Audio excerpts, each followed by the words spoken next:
Issue 81. It starts with someone welcoming people to a circus. And he talks too much, getting me bored right away. Well, it's nice to do world building by showing a new location, and there's never been a city of circuses in Sonic before. Why not start the story showing characters we already know instead of making sure we're attached right away? I see people wearing masks over their eyes in either dresses or suits when I already saw this in Sonic Underground. At least it's unique that this is the case during a circus. The announcer advertises a Chaos Emerald for people to look at for one night only. He's such an idiot for thinking that Eggman won't find out about this and go steal it, damaging the building with his Eggmobile in the process. You'd think anyone who found an emerald would immediately try to get to Sonic's house. He could take a photo of it and show people the photo. Couldn't he even make a glass reproduction of it? Someone asks how long this is gonna take, and it's Sonic. Everyone already saw the emerald, so why doesn't Sonic just take it right now? Everyone would be okay with that because they know who he is. They'd assume he wants it to keep it from Eggman and go super later to fight him. You'd think the government would have either established that the emeralds belong to Sonic or themselves. Why would something that can power machines and be used to warp and freeze time be something that anybody's allowed to say he owns when he finds it because finders keepers? This is just like when Breezy offered an emerald as a prize all over again. And it's not like this is the first Sonic story to take place in a circus either. Tails complains while also saying stuff that Sonic would already know, so why is he saying it? He says 6 of the emeralds have gone missing. I didn't know that he was aware of where 6 of the emeralds were. If he was, why weren't they all in the possession of Sonic's group of friends before they went missing? This feels so rushed that 6 of the emeralds disappeared. I don't know why it was really hard to get invites to a circus. I thought anybody could go to them. And this is Tails talking. Wouldn't he and Sonic get invited automatically because they're the heroes of the world and they could be there to protect the emerald if Eggman wants to steal it? Then it'd be justified that this guy risked Eggman finding out where it is. The story didn't have any thought put behind it because this so easily could have made sense. They're insulted for no reason that anyone would be let into this place. And it's Rouge who said it. I like that she's wearing a new outfit. For no reason, Sonic doesn't call her out on this, when he's supposed to have an attitude and be confident.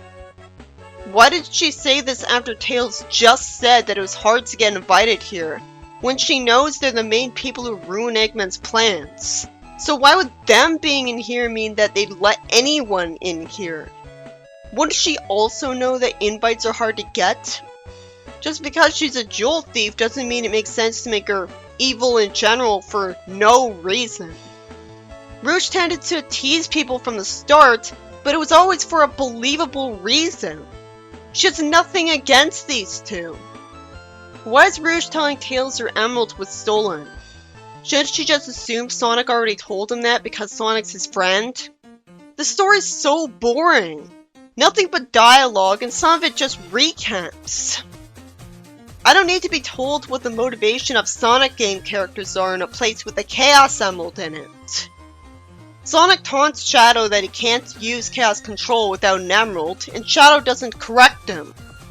Why did the writer bring that back? Why does the comic keep flip-flopping on this? This would be fine if Sonic said, you can't freeze time without an emerald. But most people think of warping as well when he says that. First he warped without an emerald in his hands, and then he said he can't warp without one. And then last issue he warped without an emerald again. And now we've got this! I wish it would stop portraying the ultimate lifeform as full of chaos powers as if he's not powerful enough to warp without an emerald. Which is especially stupid since the Bio Lizard can do that. Why would the prototype of him be more powerful than him?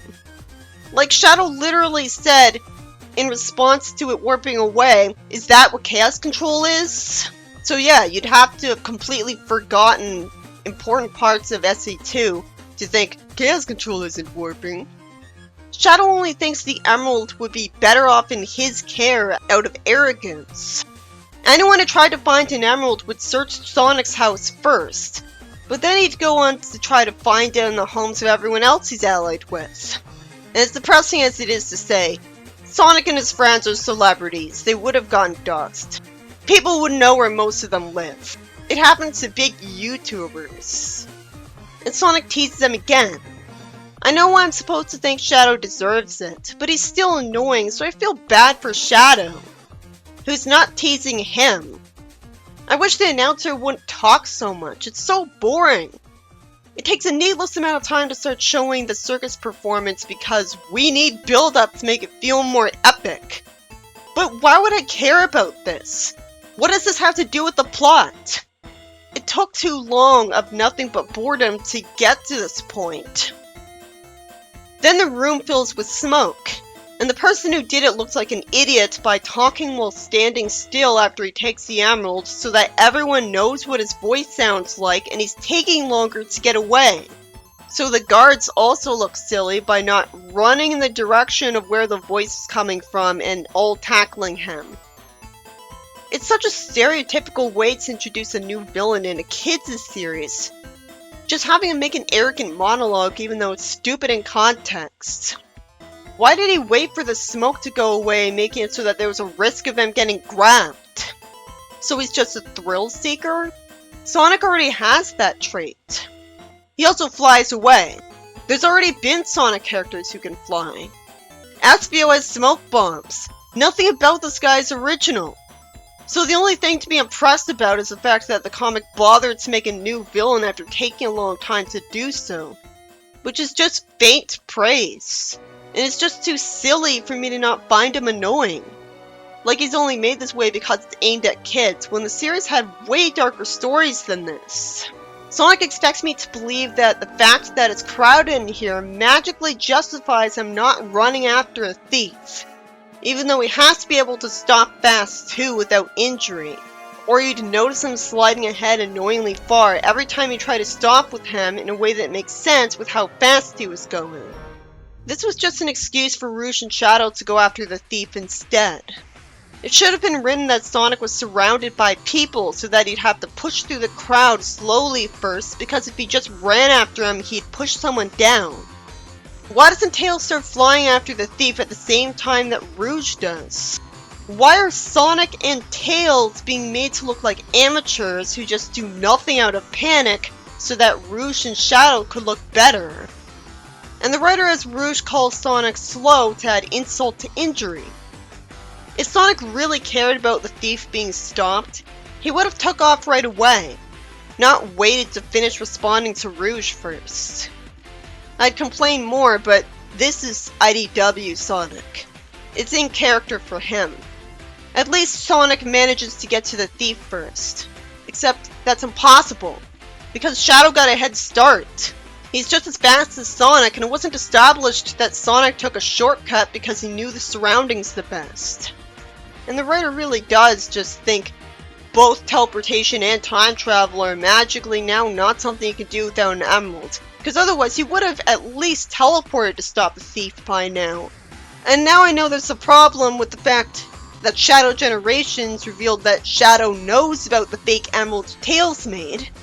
Since Sonic can work with a fake emerald and Tails can just make a fake emerald no big deal, why wouldn't Shadow be able to do that? So why didn't Shadow insist on Tails making another fake emerald so he could always chaos control?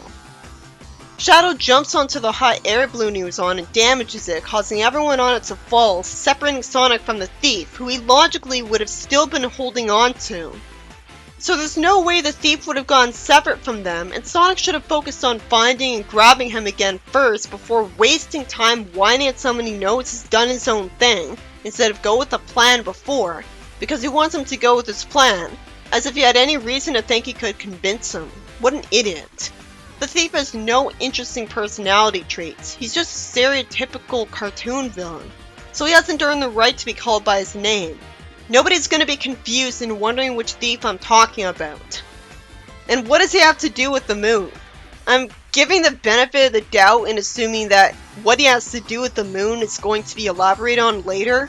If not, it's just going to be a trying too hard to be cool and grab attention DeviantArt name. He flies away, and suddenly it's revealed that Rouge can fly faster than Tails. Someone who flew as fast as Sonic in the classic games. Somehow I doubt this is accurate. I feel like this is just over-glorifying her at the expense of characters who deserve more respect again. She throws bombs, which risks her hurting or killing Sonic and Tails. Since when would she ever do that? She'd have to know that even if she got a hold of the emerald, Sonic would take it eventually anyways to turn super, and then they would go missing. So why does she think there's a point in her getting the emerald herself? She can just look up the emerald on Google Images to look at it whenever she wants. Why does she think that simply asking them to let her keep the emerald until they need to borrow it to go super would result in a no?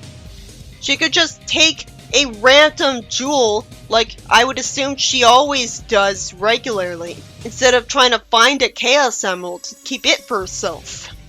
If you're going to make an evil Rouge, go all the way with it like Sonic the Comic Online did. They did something creative with Rouge. That was clearly not the same person as normal Rouge. This person has the same position as her. Tails drops Sonic and he gets competitive with Shadow over who gets the emerald. I get why they think they should have it instead, because Tails wants to get an emerald to replace the one he lost, so he could power technology of his. Tails takes a bag to catch the bombs and throws them towards Rouge, and I have to assume the reason he risked hurting or killing her is he either assumes with no evidence that she has rings, or doesn't care about her anymore because she did that to him. Well, this escalated quickly. No build up at all to the reveal that she'd throw bombs at Sonic and Tails to try to steal something. And now Tails has no excuse for not trying to kill Eggman from now on, because he's fine with trying to kill Rouge. How did he know that she was guaranteed to not get killed by it, or hurt?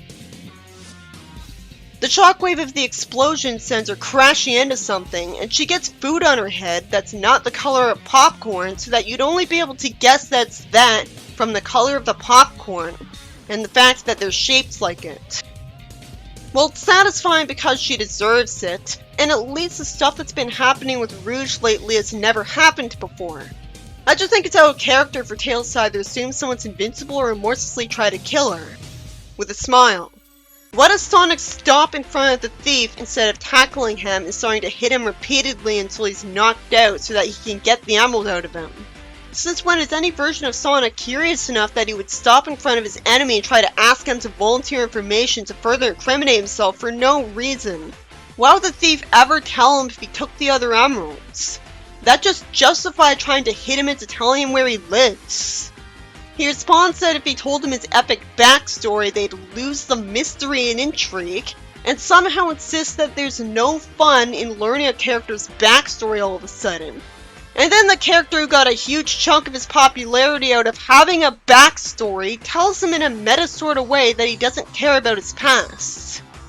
This just feels like the writer rubbing salt in the wound about the fact that neither writer cares enough to explain what Surge and Kit's lives used to be like because they're lazy, and trying to justify being too lazy to write backstories for characters. So many characters have a backstory and fans appreciate that about them because it meant they got more attached to them, and the writers put in effort they didn't have to, like with Batman and Spider-Man and Superman. If the creators of those characters had this attitude, they wouldn't have given us the famous backstories for them. Where's the fun in a character having mystery to begin with, when mystery is just a lack of effort and passion from the writer? And letting fans have all sorts of fan theories about what their backstory is so that they can argue with each other. And there's more anger and bitterness than any sort of fun that would be had from coming up with a backstory. How arrogant of this writer to think there was any intrigue in this generic stereotypical thief who the only interesting thing about him is his lame, weird design that doesn't fit in the Sonic series. I can easily assume his backstory for myself. Maybe he grew up really poor so he felt justified in becoming a thief. That's how lazy the writer is. It took a second to think of the backstory, but she doesn't care enough about her own character to do so. So Shadow says he doesn't care about his backstory. I didn't know Shadow watched reviews on the internet, which would cause him to even know what the word backstory meant. I mean, it's not possible. It's just, this exchange is Pontac and Graph meta-like. Why would this not be torn apart? The exchange between these two only draws attention to the lack of a backstory of the character. Why does Sonic say none of this is adding up? What's a bit confused about why someone would want to take an emerald, when nobody questions why Rouge wants to take an emerald? It's so easy to assume he wants to sell it. It turns out Sonic figured out from the thief's voice that he's a kid all of a sudden. Why does Shadow think Sonic wants him to back down? Why does he say quarry? And for no reason he goes to slap Sonic instead of the thief. This is no better than when Penders had him fight Sonic and be antagonistic to him for a few issues for no reason. If the story's gonna have Shadow fight Sonic instead of simply have him get told what Tails was doing with the last emerald he had and agreed to let him keep it, which they would have at least tried, why can't the story at least show the impact when Sonic kicks away Shadow's hand instead of making the entire fight worthless because there's no impact to enjoy? Who cares about any of this? At least this time they have an actual fight in one place. Sonic says he got what he wanted because the thief got away. Why would he want the thief to get away with the emerald? Shadow storms off with Rouge instead of running off at the speed of sound to circle around the area to try to find the thief as fast as possible. And Sonic doesn't do that and instead gives the thief more time to get away by talking to Tails. And it's such a relief when I'm told that the reason he let him get away was that Tails had him plant a tracking device on the thief that's arbitrarily more accurate than the Emerald Radar. So this way they could follow him to where he might have stored all of the other emeralds. This is more smart than I thought. After all, he might be too stubborn to tell Sonic where he stored them before being knocked out and potentially killed. Tails and Sonic get to the dark building the emerald was brought to. And Tails somehow says he wants to find out why the thief took the emerald. I'm confused about why he's saying they when only one person took the emerald, and he has no reason to think he's working with someone else. So apparently this means that the voice the thief was talking with was generated, so that he couldn't tell if he was a guy or a girl. Even though a robotic sounding voice would still sound masculine anyways, and a normal person would assume that someone he doesn't know the gender of is a guy, because most media is written from a male perspective, so most main characters are guys, which causes everyone to see male as the default. And most thieves are guys, so there's even more reason to assume. But this makes it look like Tails actually got used to saying they in a singular way all of a sudden, as if to imply that he's talked about non-binary people a lot before, probably because of interacting with people on the internet. It's good to do more elaboration on a character's personality. It's just confusing because all we saw of what he did in his free time is that he works on making technology all day. And we all assumed he already thought he knew everything he needed to know about engineering since he made a fake emerald a while ago. And we'd assumed that he'd only go on the internet the rest of his free time researching new things about engineering. Since when has it been implied that he would have talked to strangers online for no reason? Or watched TV shows or YouTube that would tell him that talking this way was a thing? He probably learned about it by watching TV or YouTube while eating, because that's what most people do while eating. It does feel like it makes sense that an academic-minded kid who used to be treated badly for being different would be inclined to root for anyone else who's the underdog because of being different, and because of that get used to saying they as the third gender singular pronoun. And he's got a reputation as a hero, so there's extra pressure on him to talk and act compassionately. So he makes the most sense to talk this way. This is just really out of nowhere because I had no reason to think of the thief as anything but a boy. He never identified as non-binary, but all of a sudden Tails is talking as if he's assuming he is, which would most likely be misgendering him, so he'd be annoyed if he heard this. And it's confusing because Tails never talked like this before. Anyway, Sonic spin dashes straight ahead and somehow bounces directly upwards really high by doing that. Since when can he do that? Well, he already has supernatural abilities, so one more makes just as much sense. The comics already had so many continuity errors with the games that this makes just as much sense as the rest of them. And I've thought of it as a separate universe from it the whole time. Why think of it any other way at this point? So it makes sense that he would have a different ability. And while the comic did act like the games happened in its past, it's not as if the stories of any of the games would have gone differently if Sonic could do this. And for all we know, he only recently learned to do this off screen, so that's why he only did this now. It's impressive. He is supposed to be cool, but it'd be a lot cooler to simply have him wall jump like he did in the game, so I wouldn't be confused. Again, he's an idiot by stopping to talk to the thief instead of immediately starting to attack him to get the emeralds back. Surprisingly, the thief tells him to just take the emerald and insists that he doesn't want it, and then insults his mask and takes it off and says that he doesn't want any trouble and doesn't even know how he got the emerald, and talks like he isn't sure if it's an emerald or not. After the way he acted before, they should assume he's only trying to lure them into a false sense of security to keep himself from getting punched.